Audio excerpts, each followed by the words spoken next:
नमस्कार दोस्तों, मैं भारत वर्मा। स्वागत है आपका बीबी क्लासेस में। दोस्तों, आज हम कुछ ऐसे क्वेश्चंस देखने वाले हैं परसेंटेज के ऊपर जो सीजीएल मेंस 2018 में पूछे गए हैं। एसएससी ने पूछे थे ये क्वेश्चन, जो कि एग्ज़ाम हुआ था 11 सितंबर को।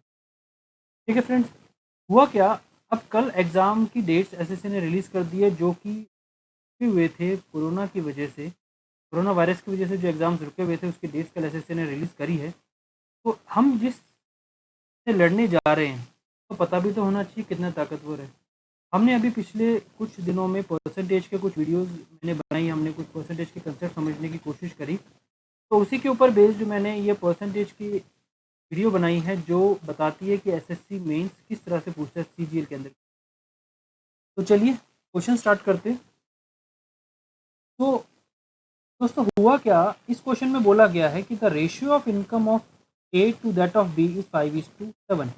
यानी इनकम जो है ए की और बी की जो इनकम है, उनका जो रेशियो है वो है 5:7। ए जो है वो 4,000 रुपये सेविंग करता है, बी जो है वो 5,000 रुपये की सेविंग करता है। ए की सेविंग है 4,000 रुपये, बी की सेविंग है 5,000 रुपये। और यहीं आपको एक अगली एक्सप्रेशन दी हुई है कि जो एक्सपेंडिचर है ए का, वो 66 2/3% है एक्सपेंडिचर ऑफ बी के। अगर आपने पिछली वीडियोस देखी तो आपको ये पता होगा 66 2/3% जो होता है वो होता है रेशियो में 2/3 के, यानी 2/3 ऑफ ई बी। ठीक है फ्रेंड्स, अब आपको ये भी पता है कि जो इनकम होती है वो होती है एक्सपेंडिचर प्लस सेविंग। ठीक है, अब यहाँ पे तीन वेरिएबल है, इनकम, सेविंग और एक्सपेंडिचर और सेविंग। अगर मैं इसको किसी तरह से कांस्टेंट बना दूं तो जितना ये बढ़ेगा उतना ये बढ़ेगा, जितना ये कम होगा उतना ये कम होगा। अब यहाँ पे दो लोगों के बीच में बात करी गई है, ए के बीच में और बी के बीच में। तो ए के लिए जो इनकम है वो है expenditure of A plus saving of A. वहीं बी के लिए जो बात हो रही है वो है income of B is equals to expenditure of B plus saving of B. यहाँ से इस क्वेश्चन के अंदर इस एक्सप्रेशन के थ्रू एग्जामिनर ने क्या कोशिश करी है कि इसको दोनों को, इन दोनों को इक्वल कर दिया जाए। इन दोनों को इक्वल कैसे किया गया, इस पूरी एक्सप्रेशन को अगर मैं 2/3 से मल्टीप्लाई कर दूँ तो ये भी 2/3 हो जाएगा और फिर ये दोनों इक्वल हो जाएंगे।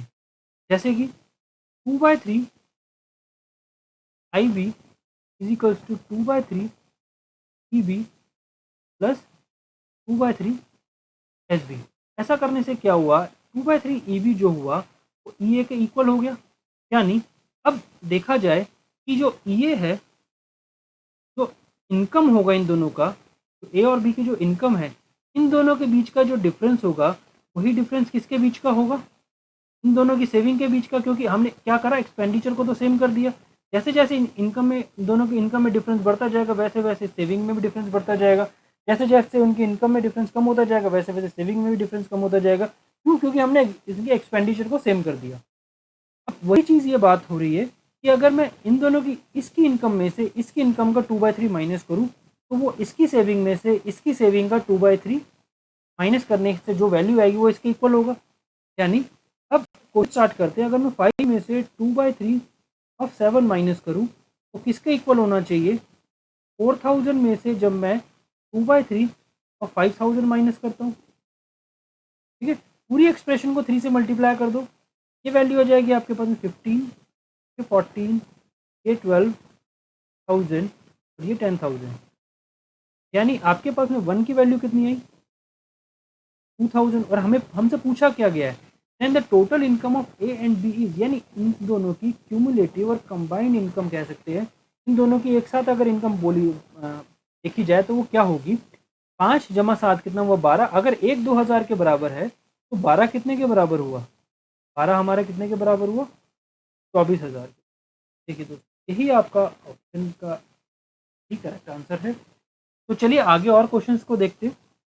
देखिए दोस्तों, इस क्वेश्चन में क्या कहा गया है, इस क्वेश्चन में बोला गया है कि कोई एक नंबर है, a number is first increase by 16% and then increase by 14%। यानी एक नंबर है, उसको पहले इंक्रीज किया गया 16% से, फिर उसको इंक्रीज करा गया 14% से, फिर the number so obtained is now decrease by 30%। अब जो नंबर आया उसको डिक्रीज करा गया 30% से, तो डिक्रीज करा गया 30% से। What is the net increase or decrease in the original number, यानी यहाँ जो ओरिजिनल नंबर था उसमें अब जो यहाँ पे वैल्यू आएगी उसमें कितना परसेंट का इंक्रीज और डिक्रीज रहेगा। देखो इस क्वेश्चन को करने के और भी कई सारे मेथड्स हैं, कई अलग अलग तरीके से आप इस क्वेश्चन को कर सकते हो, लेकिन जो इंटीजर से नियर बाय वैल्यू पूछी है वहाँ पे कहीं ना कहीं आप कैलकुलेशन में फंसेंगे। तो इसके लिए जो सही तरीका है वो है, अगर आप इनिशियल वैल्यू रखो और ये फाइनल वैल्यू रखो, ये हो जाएगा 16/100, यानी पहले अगर वैल्यू 100 थी अब कितनी होगी, 16% बढ़ गया यानी 116 हुआ। ये हो जाएगा 14/100, दैट मीन्स 7/50। जब इसको 2 से डिवाइड कर देंगे, दोनों साइड कैंसिल कर देंगे, न्यूमरेटर डिनोमिनेटर में हो जाएगा 7/50। इनिशियल वैल्यू अगर आपकी 50 थी अब कितनी होगी 57, और ये कितना हो जाएगा 3/10, 30/100 यानी 3/10 कम हुआ ये, यानी इनिशियल वैल्यू अगर आपकी 10 थी तो अब कितनी होगी 3 कम होगी 7 होगी। यानी अब इन तीनों को अगर मैं मल्टीप्लाई करता हूँ तो ये आपके पास में वैल्यू हो जाएगी 50,000। और अगर इन तीनों को मैं मल्टीप्लाई करूँ तो पहले इन दोनों को अगर मैं मल्टीप्लाई करूँ तो देखिए क्या वैल्यू आपके पास में आती है, 57 को जब आप 7 से मल्टीप्लाई करेंगे तो वैल्यू आपको देगा 399। 399 का मतलब है अगर आप इसको डायरेक्टली कैलकुलेट करने लग जाते तो कैलकुलेशन तो बढ़ेगी, ऑब्वियसली कैलकुलेशन बढ़ेगी। और यहाँ से हमने बोला भी गया कि nearest to an integer value, nearest to an integer बात करनी है। अगर मैं इसको नियर बाय मैं कहता हूँ 400 है ये, अगर ये 400 है, अब इस 400 को मैं इससे मल्टीप्लाई करूँ तो कितना ईजी हो गया, क्या आपके पास में आ जाएगा 4, क्या हो जाएगा 46400। ठीक है फ्रेंड्स, अब इन दोनों का जो डिफरेंस देखा जाएगा कि पहले तो वैल्यू आपके पास में टोटल जो आपकी जो नंबर था वो 50,000 था, इन तीनों ऑपरेशंस के बाद में जो नंबर हो गया 46,400 हो गया, यानी कुछ कम हुआ। कितना कम हुआ, ये हुआ 3600 से कम हुआ।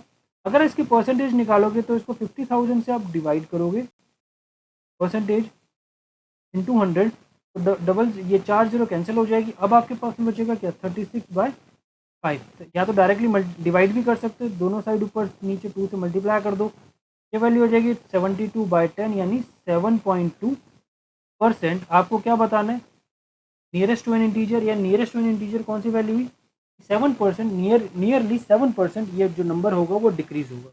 ठीक है फ्रेंड्स, ये कैलकुलेशन मैं आपको करके दिखा रहा हूँ क्योंकि कई सारे स्टूडेंट्स ऐसे होंगे जो ये वीडियो देख रहे होंगे जिनको कैलकुलेशन नहीं समझ में आएगी, तो इसलिए मैं बिल्कुल जीरो लेवल से इन सब चीज़ों को कर रहा हूँ ताकि किसी को भी किसी भी तरह की कोई प्रॉब्लम ना आए। तो आगे का क्वेश्चन देखते हैं। आगे क्वेश्चन में बोला गया है कि the number of students in A class is 75, यानी ठीक है 75 स्टूडेंट्स हैं क्लास के अंदर, आउट ऑफ 33 1/3% आर बॉयज़। अगर आपको वही परसेंटेज टेबल आपको पता है, आपने पिछले वीडियो देखी तो 33 1/3% होता है आपका 1/3 के, यानी इसका जब आप 1/3 देखेंगे तो वो हो जाएगा 25, और ये कौन है आर बॉयज़, यानी बाकी बचे हुए कितनी हो जाएंगी 50, तो 50 कौन हो गई गर्ल्स होगी। The average score in mathematics of boys is 66 2/3% more than that of girls, यानी मैथ्स का जो एवरेज स्कोर है बॉयज़ का वो मैथ्स के एवरेज स्कोर गर्ल्स के एवरेज स्कोर से 2/3 ज़्यादा है, दैट मीन्स 5/3 है। सिंपल सी बात है। अब बॉयज़ का 5 है गर्ल्स का 3 है, यही बात हुई। यानी और ओवरऑल देखा जाए तो ओवरऑल सबका देखा जाए तो कितना है 66। एलिगेशन से हो जाता है क्वेश्चन, लेकिन हम परसेंटेज करें तो मैं आपको परसेंटेज के तरीके से करके दिखा रहा हूँ। तो इसको देखेंगे तो आप बॉयज़ को स्कोर को नंबर ऑफ बॉयज़ से मल्टीप्लाई कर दोगे तो आपके पास में टोटल स्कोर आ जाएगा बॉयज़ का 5 इंटू 25 आपका हो जाएगा 125, और जब आप 3 को मल्टीप्लाई करेंगे 50 से तो ये आपके पास में आ जाएगा क्या, आपके पास में आ जाएगा 150।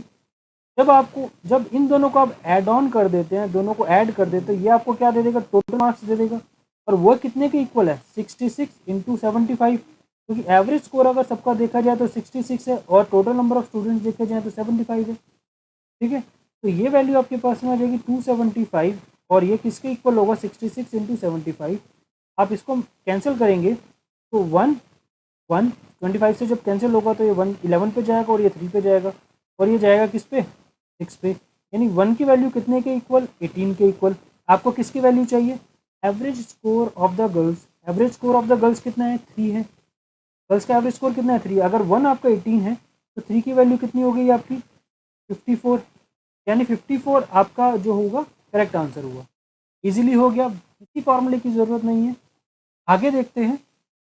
आगे क्वेश्चन कहता है कि Raghav spends 80% of his income, यानी इनकम की बात हो रही है और एक्सपेंडिचर की बात हो रही है, परसेंटेज में एक्सपेंडिचर दे दिया। यानी अगर राघव की इनकम 100 है तो उसमें से 80 वो एक्सपेंस कर रहा है, ये एक्सपेंडिचर है, यानी उसकी सेविंग होगी, बाकी बची हुई सेविंग कितनी होगी, 20 होगी। अब कह रहा है if his income is increase by 12%, यानी 100 से इनकम कितनी हो गई, 112 हो गई, and saving is decrease by 10%, saving decrease कितनी होगी, 10% से डिक्रीज होगी। ये 12% बढ़ गया और ये 10% डिक्रीज हुआ, 20 का 10% कितना हुआ, 2, यानी वैल्यू कितनी है अब आपके पास में, 18। अब क्या बोला गया, then what will be the percentage in his expenditure, यानी परसेंटेज चेंज पूछा गया होगा, परसेंटेज चेंज पूछा गया होगा यहाँ पे, परसेंटेज चेंज इन हिज एक्सपेंडिचर, यानी टोटल इनकम अब कितनी है नई वाली 112, और आपके पास में आप सेविंग कितनी आई 18। अब इसमें से आप 112 में से जब 18 माइनस करोगे तो आपके पास में कितना आ जाएगा, 112 में से 12 माइनस किया 100, 100 में से भी 6 माइनस किया तो कितना आया 94। यानी अब आपके पास में पहले एक्सपेंडिचर कितना था, 80 रुपये का था, अब कितना हो गया 94 रुपये का हो गया, यानी कितना बड़ा, 14 रुपये का एक्सपेंडिचर बढ़ा, कितने के ऊपर, 80 के ऊपर। परसेंटेज निकालोगे तो अब 100 से मल्टीप्लाई करना पड़ेगा, 20 से आप इसको डिवाइड करोगे तो ये जाएगा 4 पे, ये जाएगा 5 पे, यहाँ से ये 2, ये 7, आपके पास में value 35 divided by 2, that means 17.5%। देखिए 17.5% बहुत इजीली आ गया, कोई प्रॉब्लम नहीं हुई। आगे देखते हैं, अगला क्वेश्चन कहता है in a constituency 55% of the total number of voters are males. ठीक है, अगर 100 वोटर्स थे तो जिन इनमें से 55 वोटर्स जो हैं वो है मेल, और बाकी बचे हुए कितने हुए 45, वो कौन होंगे, फीमेल होंगी। If and the rest are females. ठीक है, if 40% of the males are illiterate, यानी 40% की बात हो रही है, 40% कैलकुलेट करना पड़ेगा। कैलकुलेशन को इजी करने के लिए हम इनको 1000, 550 और 450 ले लेते हैं। इसका जब आप निकालेंगे 40%, का जब आप निकालेंगे 40%, तो 40% कितना आएगा आपके पास में, सिंपल इसको 4 टाइम्स कर दोगे, फिर आ जाएगा आपके पास में 220। और ये क्या है, 40% ऑफ मेल्स आर इलिटरेट, यानी ये इलिटरेट है, और लिटरेट मेल जो होंगे वो कितने होंगे 330। सिमिलरली अगर हम फीमेल्स की बात करते हैं, and 40% of the females are illiterate, 40% of females जो हैं वो इलिटरेट है।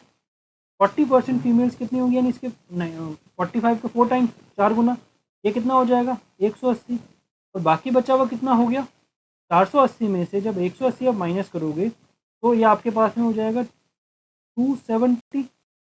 ये इलिटरेट फीमेल्स हुई और ये 4 फीमेल्स आर लिटरेट, यानी ये लिटरेट फीमेल्स हुई, 40% लिटरेट है और ये 60% इलिटरेट है।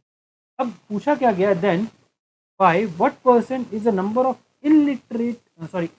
number of literate males more than that of illiterate females, यानी लिटरेट मेल इलिटरेट फीमेल से कितने ज़्यादा हैं, कितना परसेंट ज़्यादा है, यानी इन दोनों का जब डिफरेंस देखा जाएगा वो आएगा कितना 60, यानी 60 डिवाइडेड बाय 3, इससे ज़्यादा है literate males more than the illiterate females, यानी इलिटरेट फीमेल्स इससे ज़्यादा है। तो यानी ये वैल्यू यहाँ पे ये वैल्यू आ जाएगी 60 डिवाइडेड बाय 270 इंटू 100। ठीक है, यहाँ से आपके पास में क्या आएगा, 0 से 0 कैंसिल हुआ 2, और ये गया 9, 9 पे कैंसिल हुआ, ये आ जाएगा आपके पास में 200 डिवाइडेड बाय 9, ये आपको वैल्यू क्या दे देगा 22.9%। सिंपल हो गया ये भी, ये बहुत इजीली। चलिए आगे देखते हैं, आगे और किस तरह के क्वेश्चन पूछे गए थे एसएससी के अंदर। सीजीएल के क्वेश्चन हैं दोस्तों, मेंस के ही जो 2018 में पूछे गए। ये क्वेश्चन देखते हैं, in what ratio sugar costing, पहला है 60 रुपीज़ पर केजी, दूसरा है 42 रुपीज़ पर केजी। ये है कॉस्ट प्राइस पहली शुगर का, ये है कॉस्ट प्राइस सेकंड शुगर का। क्वेश्चन बोला गया in what ratio sugar costing 60 rupees पर केजी, 60 रुपीज़ पर KG be mixed with sugar costing 42 rupees per kg, such that by selling the mixture at 52 rupees per kg, 56 rupees per kg, ये आपका selling price है, और ऐसा क्या हो रहा है 12%, यानी ये जो सेलिंग प्राइस है वो अगर 112 सेलिंग प्राइस है तो वो कितने के इक्वल हुआ, 56 के इक्वल हुआ। 1 कितने के इक्वल हुआ आपका, ये हो जाएगा 0.2 के इक्वल हो जाएगा। ठीक है, और यहाँ से जब देखेंगे तो 100 की वैल्यू आपको पता करनी है, ये सॉरी ये 0.5 के इक्वल हो जाएगा। और जब आप 100 की वैल्यू पता करोगे ये आपके पास में 50 हो जाएगी। अभी एलिगेशन से बहुत इजीली क्वेश्चन हो जाएगा। 60, 42, 50, यहाँ से आप लोगे ये आएगा 10, यहाँ से आएगा आपके पास में 8, ये रेशियो आ जाएगी 4:5। ये दोस्तों एलिगेशन का जब मैं आपको चैप्टर कराऊंगा बहुत डीपली इन सब चीज़ों को समझाऊंगा कि मैंने यहाँ पे सेलिंग प्राइस था मैं कॉस्ट प्राइस में क्यों कन्वर्ट किया, यहाँ पे ये कॉस्ट प्राइस था, ये कॉस्ट प्राइस था, हमने इसको ये सेलिंग प्राइस को कॉस्ट प्राइस में क्यों कन्वर्ट किया। जो भी एलिगेशन के जो बेसिक्स होते हैं हम उनको बहुत डीपली पढ़ेंगे। आगे देखते हैं, आगे ये वाला क्वेश्चन भी सीजीएल के अंदर पूछा गया था मेंस के अंदर। अब इस क्वेश्चन में देखते हैं कि if the radius of a right circular cylinder is increased by 20%, यानी जो रेडियस है वो इंक्रीज हो रहा है कितने से, 20% से। दैट मीन्स 1/5 से इंक्रीज हो रहा है, सॉरी डिक्रीज हो रहा है, डिक्रीज बाय 20%, यानी 1/5 से डिक्रीज हो रहा है। While it's height is increase by 40%, while it's height is increase by 40%, height जो है वो इंक्रीज हो रही है 40% से। दैट मीन्स इंक्रीज हो रही है 2/5 से। ठीक है, then the percentage change in its volume will be, percentage change आपको बताना है, यानी वॉल्यूम फार्मूला क्या होता है सिलेंडर का, पाई आर स्क्वायर एच। ये फार्मूला कैसे आता है ये मेंसुरेशन में बताएंगे। अब आपको वेरिएबल क्या क्या यहाँ पे, आर स्क्वायर एच यानी आर इंटू एच। प्रोडक्ट में आगे प्रोडक्ट वाले मैंने आपको परसेंटेज में बताया कैसे करते हैं। इसका एक मेथड ये भी है कि आप पहले क्या हो रहा है, इनिशियल वैल्यू देख ली, ये फाइनल वैल्यू देख ली। इनिशियल वैल्यू क्या है 5, फाइनल वैल्यू कितनी हो जाएगी, कम हो जाएगा 4, एक बार और आर है तो 5 और 4। यहाँ से देखेंगे ये हो जाएगा आपके पास में 5, हाइट के बारे में बात करेंगे 5, और ये हो जाएगा 7। इनिशियल वैल्यू आपके पास में कितनी होगी 125, फाइनल वैल्यू कितनी हो जाएगी 16, और ये हो जाएगा 112। यानी डिफरेंस कितना है इनके बीच में, वैल्यू कम हुई है। पहले 125 थी वॉल्यूम, अब वॉल्यूम कितनी हो गई 112, यानी कितने से कम हुई 13 से कम हुई। यानी 13 में 125 गुना में 100, क्या आपको परसेंटेज दे देगा, 25 से कैंसिल हो जाएगा।